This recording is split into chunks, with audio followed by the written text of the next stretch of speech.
We're now with Information Technology Services, and we have Councilmember Pridemore with us, who is the Vice Chair of the Budget and Finance Committee.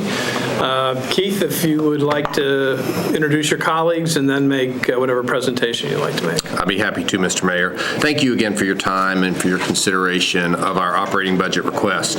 On a personal basis, I do want to thank you for allowing me to lead ITS for 5 years now and to develop a team that I think provides exceptional services to the departments and agencies of Metro government. With me, I've got my core leadership team, who include Margaret Keck, ITS's Assistant Director over Communication and Infrastructure Services, Cindy Maddox, our Division Manager for Employee and Account Care, and in the back, I've got Betty Shin, Chief Information Security Officer, Dawn Clark, the Assistant Director for Business Application Solutions and Support, Andy Glover, Assistant Director for Customer Support Services, and Tony Phillips, our new Manager of Field Support. I also have to thank our Metro 3 staff and crew members who have televised this event, and in doing so provide a very huge public service. You beat me to that. They do a great job. They do a great job. Oh, well, thank you very much. It's been flawless. And I should note that Councilman Stein is back in the room with us. Welcome, Councilman. So we've got P.E.G Manager Mary Newton, Chris Singleton, Aaron Coles, Michael Kilbane, and Terry Hirsch. And as an aside, before I get started, the work they do for your meetings is seen live on Comcast, as in the past, but for the first time, Metro's public education and government TV channels are also available now on AT&T's UVerse service. In addition, each of these departmental budget hearings are available for review again within 24 hours on Metro's YouTube channel. Rich will be taking advantage of that. So it's on UVerse now? It is on UVerse as of last week. You'll have to explain to us how to get that. Mr. Hino and I are technically challenged, and since we are UVerse customers, we might need to learn how to do that. Everything is on Channel 99. So go to Channel 99, look for Public Education and Government and Metro Nashville, and you can watch all the hearings over again. Well, I look forward to that this evening. Greg, what about you? Can't wait. Would you like to come over? We might have ourselves a little cookout. Hope you'll have a great time. But moving on, as you're aware, Information Technology Services is a department that exists to support the technology needs of other Metro departments and agencies. At some level, we provide support for all of the agencies of the general government and the judicial branch, and also other agencies of Metro, including the Hospital Authority, Metro Nashville Public Schools, MTA, and Nashville Electric Service. We strive to do so in a collaborative environment, working towards solutions that maximize the return on IT investment for our taxpayers. Our basic business model is to provide the common commodity infrastructure and routine IT services so that departments can focus on the activities that provide direct impact for their business objectives. So things like managing Metro's wired and wireless data networks, email, server management, telephones, and PC and desktop support are all the things that we do along with systems that are essential to operations across multiple departments, such as Kiva, the land management and permitting system, our HR and financial system that we call EBS, and our Nashville.gov website, among other things. And we really do appreciate your support for our business model. A few of the accomplishments that we've had over the past year and some of the major kind of ongoing long-term projects that we're working on right now include providing the data and telephone network design and implementation services for 30-plus Metro construction projects, including the Sound Stadium, the Riverfront Park, the new Lentz facility, multiple police precincts, multiple fire halls, parks facilities, and water service facilities, to name just a few.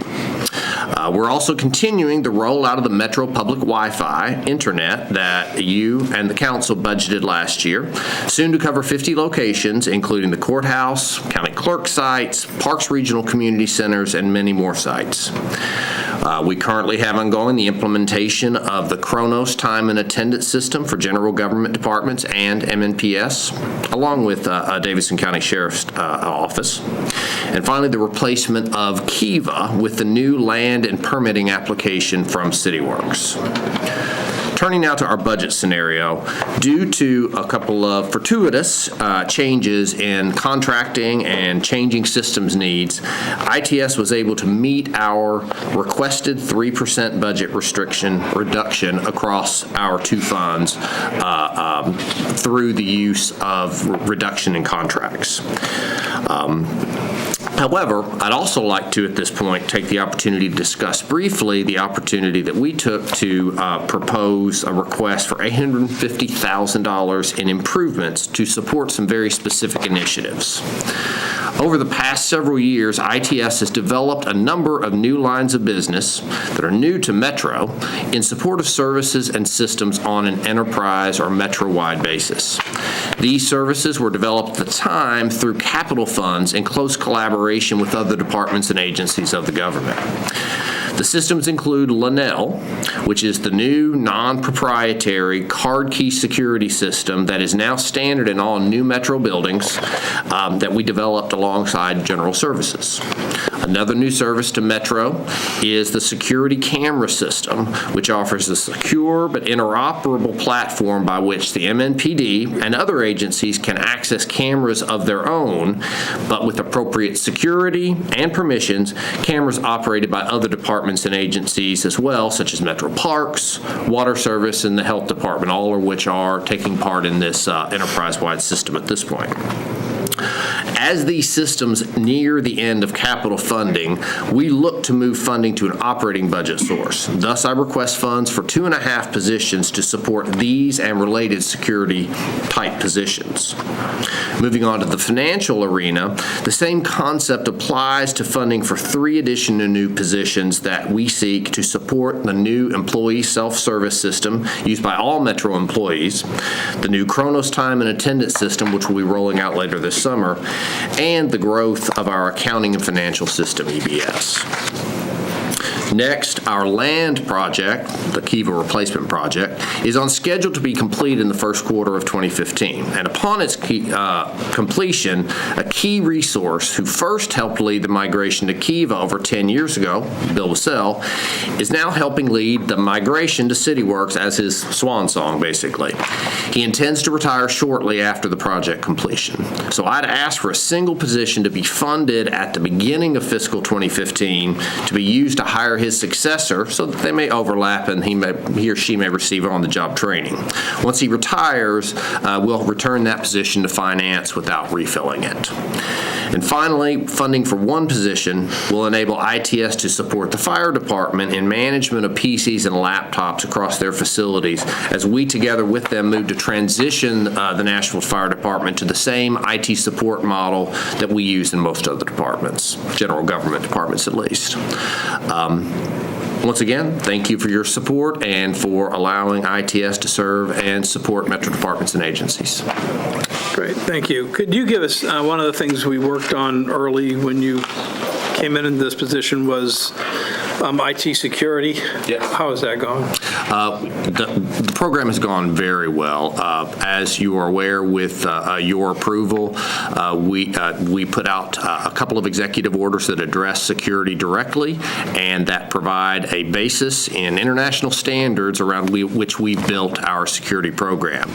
With your help, we have hired a Chief Information Security Officer, Betty Shin being the current person in that role, and we have developed a roadmap in a very collaborative manner among other departments and agencies that aren't necessarily within the general government, such as DCSO and JIS and the justice community, to together come up with a set of policies and practices that we now see benefits of every day.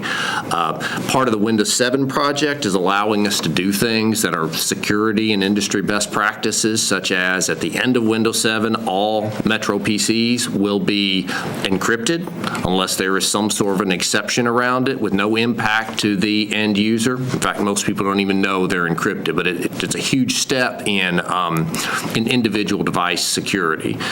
We also have an email phishing campaign by which we seek to educate Metro employees on very targeted emails that come from the bad guys, and so we want to educate our employees and if they click on them, we give them a little opportunity for education so that they hopefully don't click the next time.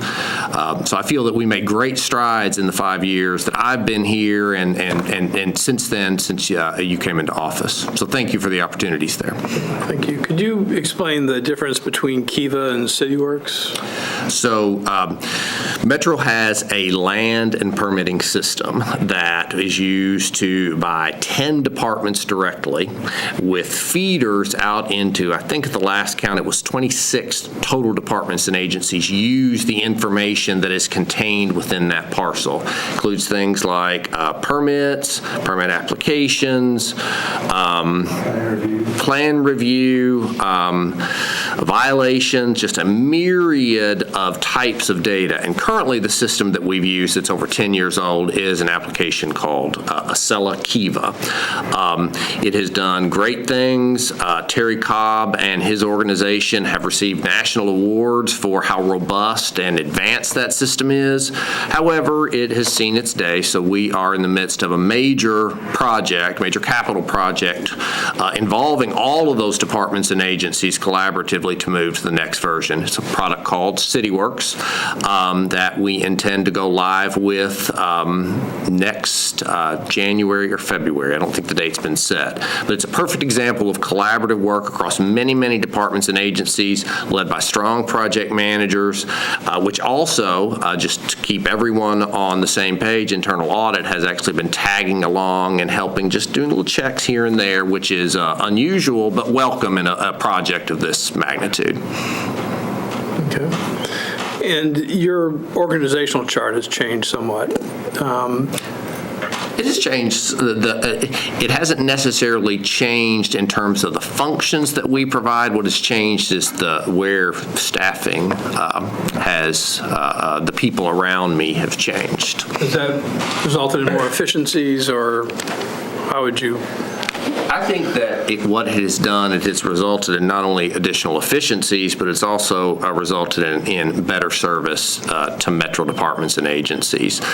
Not that people we've had in positions across the board haven't been that in the past, but we've got a new focus on that and have had for several years now. We've got actually an initiative called ITS at Your Service, which we're providing internal customer service training that covers our department, as well as training on IT best practices, and we're putting those into effect in everything we do.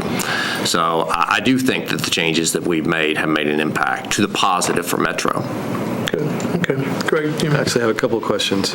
Keith, can you talk a little bit about the security group position, the video management, and sort of what that role is and the impact of that, the one you're asking for? Absolutely. So the system we're using is a product that allows us to provide centralized management while at the same time allowing a department who's using that system, such as the fire department or the police department, to manage their own cameras.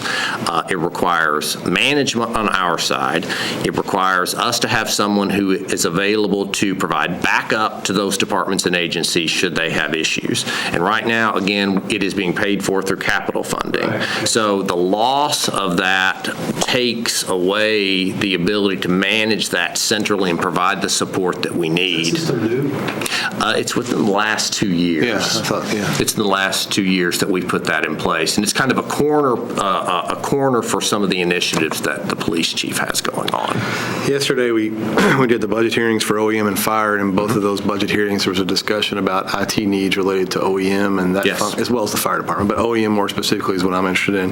Were you heading the right way with those recommendations? Have you seen those? I think they are. We were instrumental in working with them directly to put together a set of recommendations. We talked to 15 people in various roles within the department and within fire and police and ECC, put together a very defined set of things. And as far as I can tell, at this point, they are walking down the list, marking through those. I think one of the things that was requested was a part-time position to be used at OEM, and that came from a recommendation from me. I personally don't feel they need a full-time dedicated person. I think they need more time in the short term as they implement solutions, and then that person can be used somewhere else. Got it. Okay.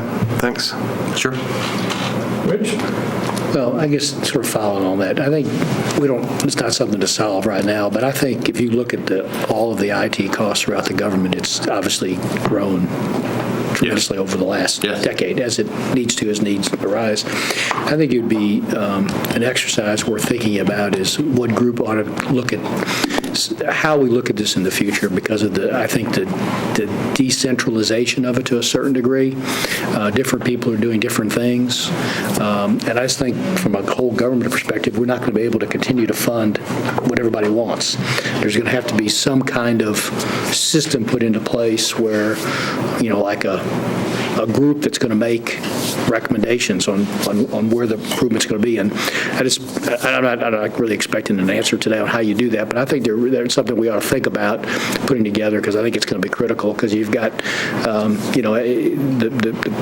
there's no lack of needs in IT, but there's got to be some prioritization of what's getting done to make sure that basic services are done, and then what's most important. So I don't know how we do that, but I think it's something that's going to be critical going forward. Well, there are very definite standards and models for IT governance that are used in cities across the country. So I'm happy with your support to look into those in the coming months and to develop a model going forward. I'm happy to do that. IT is a cost center, and our government's not going to diminish over No, the next decade. I know that. I'm not expecting it to, but I expect it to go up. But I want to make sure it goes up efficiently and strategically. Right. That's all I'm saying. Prudently. That too. At this juncture.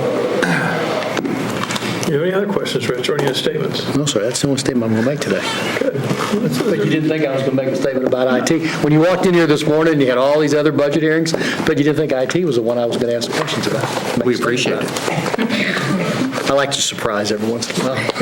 No, there was a very thoughtful statement, too. Thank you, sir. I appreciate that. Well, thank you for your hard work. You've done a great job. Your department does a great job. And we're thankful, and we'll do the best we can with the budget. So stay tuned. And we'll be back tomorrow, I think. We have a full day tomorrow. A full day tomorrow. Thank you. 18 hearings tomorrow, so everybody's going to see. Okay, something to look forward to. Good. All right. Thank you, Mayor. Thank you.